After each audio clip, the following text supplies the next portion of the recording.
Bien, amados hermanos, muy buenos días con todos. Vamos a comenzar con la cena del Señor en esta mañana, pues sabiendo que es un mandamiento más en este día tan especial como lo es, recordando siempre la muerte de nuestro Señor Jesucristo.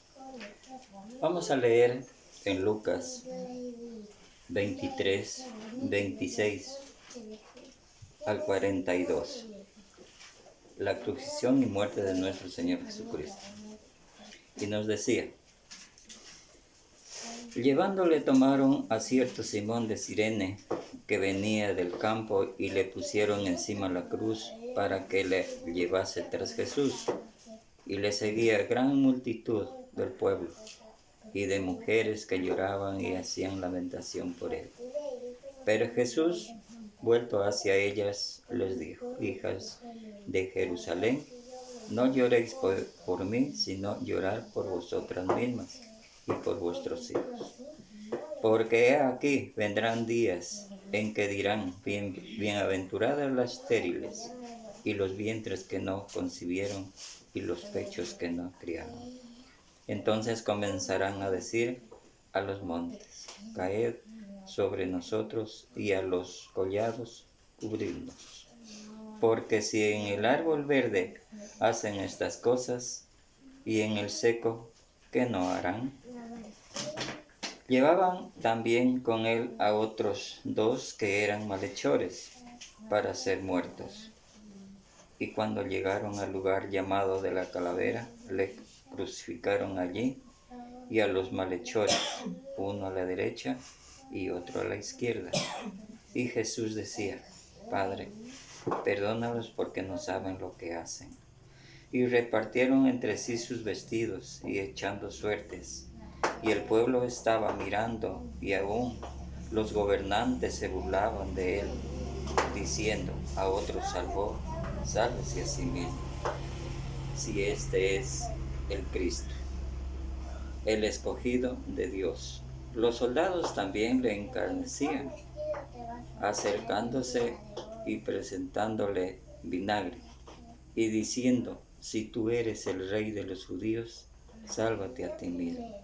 Había también sobre él un título escrito en letras griegas, latinas y hebreas: este es el rey de los judíos. Y uno de los malhechores que estaban colgados le infuriaba, diciendo: si tú eres el Cristo, sálvate a ti mismo y a nosotros. Respondiendo el otro le reprendió, diciendo: ¿ni aún temes a tu Dios, estando en la misma condición?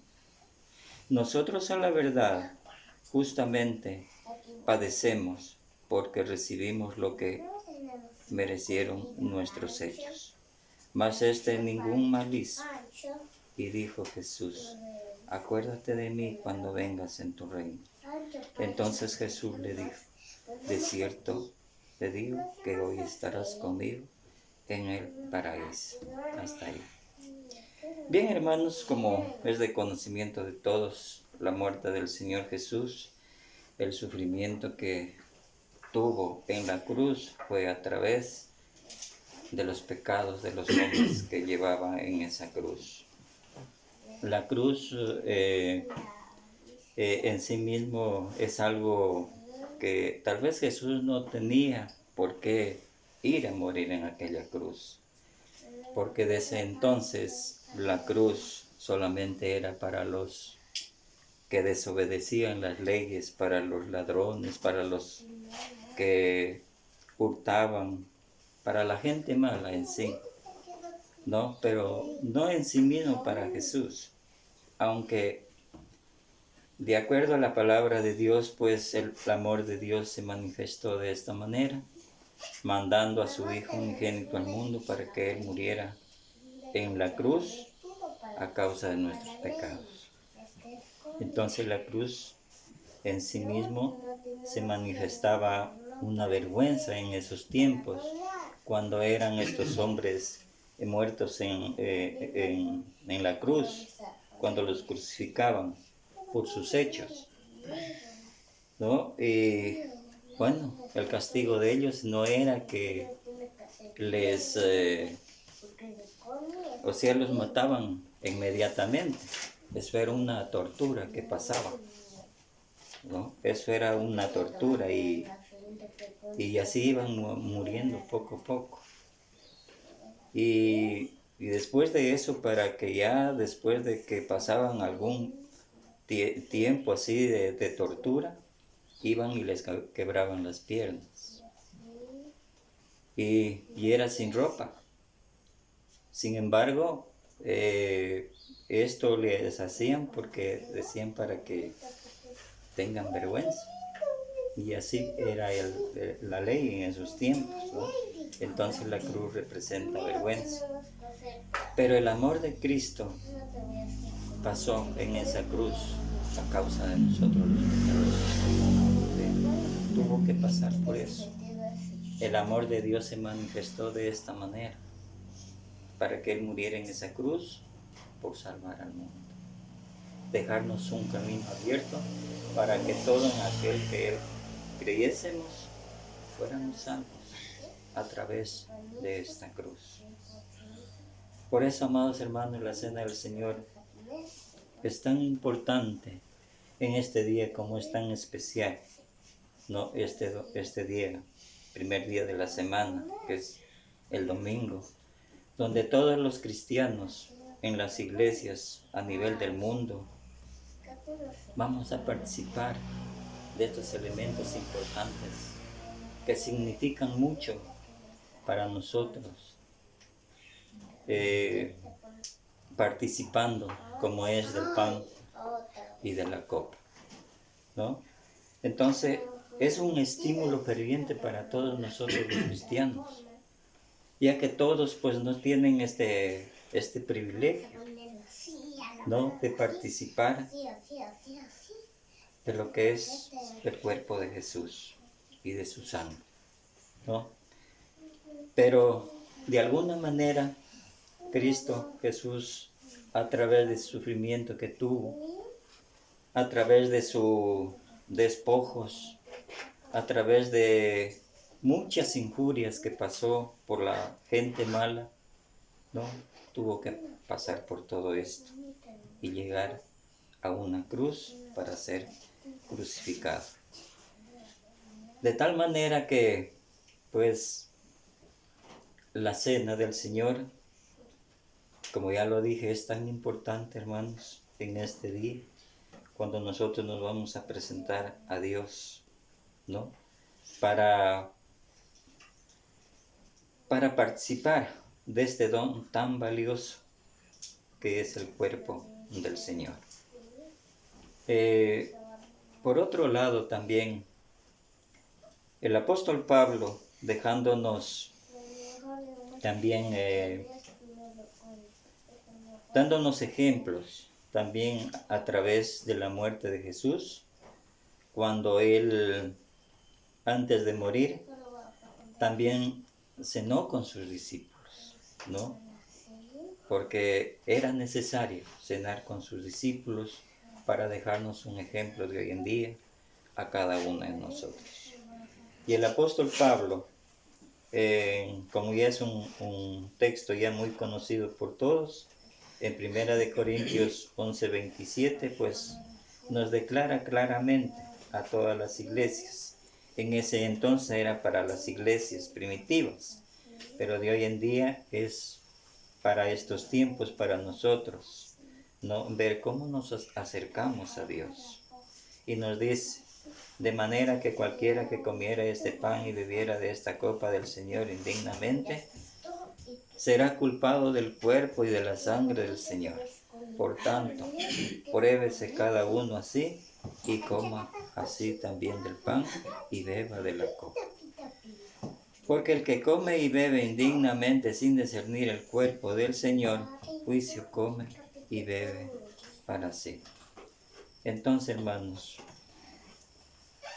nos da a conocer todo cómo debemos de estar las personas, los cristianos, para participar de estos elementos.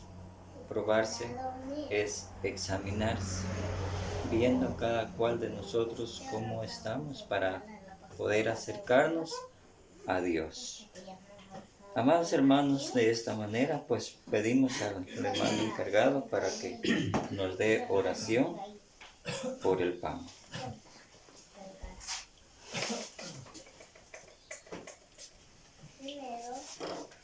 Demos gracias, hermanos. Bendito Señor, que estás en el cielo, te damos las gracias, Padre, por este pan, el cual representa la comunión del cuerpo de Cristo.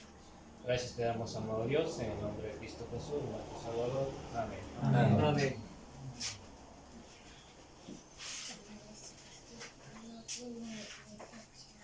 Bien, en el versos 24 de Primera de Corintios 11 nos dice: y habiendo dado gracias, lo partió y dijo: tomad, comed, esto es mi cuerpo, que por vosotros es partido, haced esto en memoria de mí.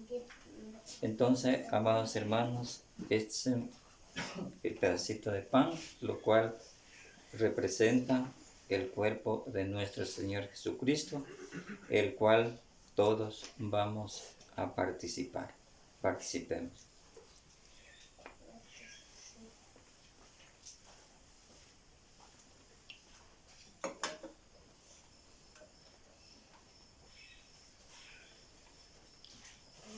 De igual manera vamos a orar por la copa.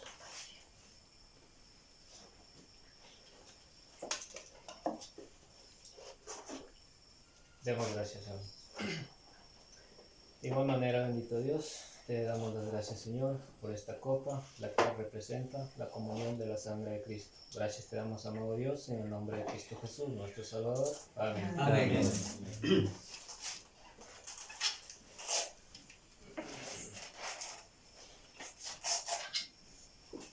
En el verso 25 nos dice también: asimismo tomó también la copa, después de haber cenado, diciendo: esta copa es el nuevo pacto en mi sangre.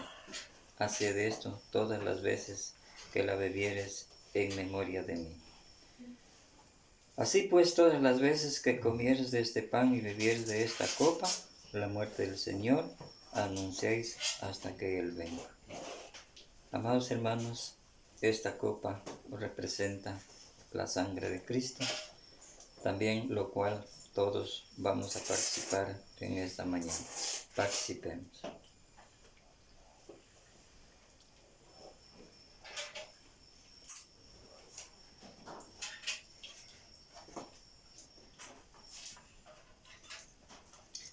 Bien, hermanos, también tenemos un mandamiento más en cuanto a las ofrendas. Las ofrendas también son parte del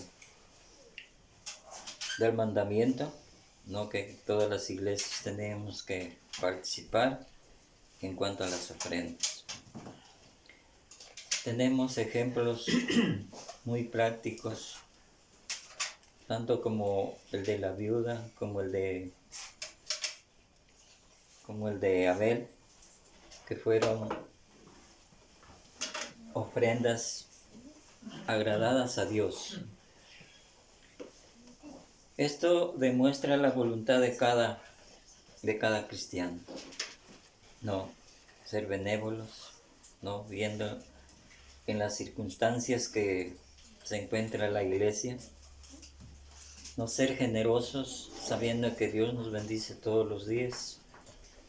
En esto consiste las ofrendas, que salga del buen corazón, de buena voluntad, porque así lo hicieron los primeros cristianos, separándolo, sobre todo en el caso de Abel. Él escogió lo mejor de su ganado, ¿no? Como dice, sin defecto, ¿no? Y lo presentó a Dios, y Dios se agradó de eso, menos de las obras de Caín, porque dice su corazón era malo y sus obras eran malas. De tal manera que Dios vio en el corazón de Caín y por eso no le aceptó, porque era malo su decisión. De igual manera en 2 de Corintios, como también ya es el conocimiento de todos, en 2 de Corintios 8, 1 en adelante, donde nos dice: asimismo, hermanos, os hacemos saber la gracia de Dios que se ha dado a las iglesias de Macedonia, que en grande prueba de tribulación, la abundancia de su gozo, su profunda pobreza, abundaron en riqueza de su generosidad. Pues doy testimonio de que con agrado han dado conforme a sus fuerzas y aún más allá de sus fuerzas, pidiéndonos con muchos ruegos que les concediésemos el privilegio de participar en este servicio para los santos. De igual manera que el apóstol Pablo, dándonos a conocer la generosidad que tuvieron estos hermanos macedonios para cubrir en parte las necesidades de la iglesia en Jerusalén. Estos hermanos también eran pobres en ciertas circunstancias, no eran ricos, pero ellos ofrendaron. Y no solamente eso, sino que pedían a Pablo con muchos ruegos que les concediesen ese privilegio de participar en este servicio. Hermanos de hoy en día, también debemos de usar las mismas cosas, ¿no? De ese buen corazón que tuvieron estos hermanos, estos grandes privilegios que no siendo ricos, ellos pedían con muchos ruegos para que les concediesen ese privilegio de participar con la iglesia que estaba en pobreza en Jerusalén. Esto, amados hermanos, es un buen testimonio de aquellos hermanos que participaron en este servicio, dando lo que tenían, incluso hasta vendían sus propiedades para poder solventar estas necesidades en la iglesia. De tal manera, hermanos, las ofrendas es de corazón, de buena voluntad, ¿no? Porque sabiendo que Dios lo sabe todo, ¿no? ¿Cómo está su corazón para ofrendar? Si es de voluntad, no de buena voluntad, ¿no? Porque aquí el ser generoso viene el gozo también, hermanos, ¿no? Sabiendo que esos primeros cristianos que ofrendaron así lo hicieron con gozo, con amabilidad, con un corazón sincero, sin importarles su pobreza, ¿no? Y así Dios les bendijo en todo momento, ¿no? Y en el 9:8 también, hermanos, nos dice de 2 de Corintios: pero esto digo, el que siembra escasamente también segará escasamente, y el que siembra generosamente también segará. Cada uno dé como propuso en su corazón, no con tristeza ni por necesidad, porque Dios ama al dador alegre. Y poderoso es Dios para hacer que abunde en vosotros toda gracia, a fin de que teniendo siempre todas las cosas, todo lo suficiente, abundéis para toda buena obra. ¿Sí? Entonces aquí vemos, hermanos, que Dios nos bendice siempre. Cuando somos generosos, tenemos buena voluntad, buen corazón para hacer un servicio, de igual manera Dios está con cada uno de nosotros, ¿no? Pero si somos mezquinos, Dios conoce también el corazón de uno cuando es mezquino, ¿no? No quiere compartir con los demás, no es benévolo, ¿no? No le gusta ser participativo en las cosas de Dios. Que incluso en las iglesias las ofrendas sirven es para los santos, sirve para nosotros mismos. Entonces las bendiciones de Dios están en nosotros, hermanos, cada día, ¿no? que nos levantamos, cada día que nos acostamos, ahí está el Señor, para con cada uno de nosotros y bendecirnos, acompañarnos siempre y darnos todo lo que necesitamos. Amados hermanos, viendo leído estos textos, pues pedimos de igual manera a nuestro hermano que dé palabra de oración por las personas.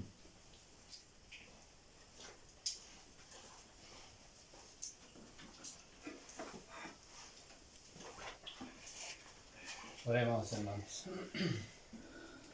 Dios eterno que estás en los cielos, de igual manera te pedimos, amado Dios, que bendigas esta ofrenda, la cual cada uno de tus hijos lo ha dispuesto en sus corazones, Señor, para beneficio de tu iglesia. Gracias te damos, amado Dios, en el nombre de Cristo Jesús, nuestro Salvador. Amén. Amén. Ofrendas, ofrendas, quiere Jesús que le demos. Ofrendas, ofrendas, ofrendas de puro amor. Ofrendas, ofrendas, quiere Jesús que le demos. Ofrendas, ofrendas, ofrendas de puro amor. Bien, hermanos, así damos paso a nuestro hermano para que nos haga cantar y luego con la oración final.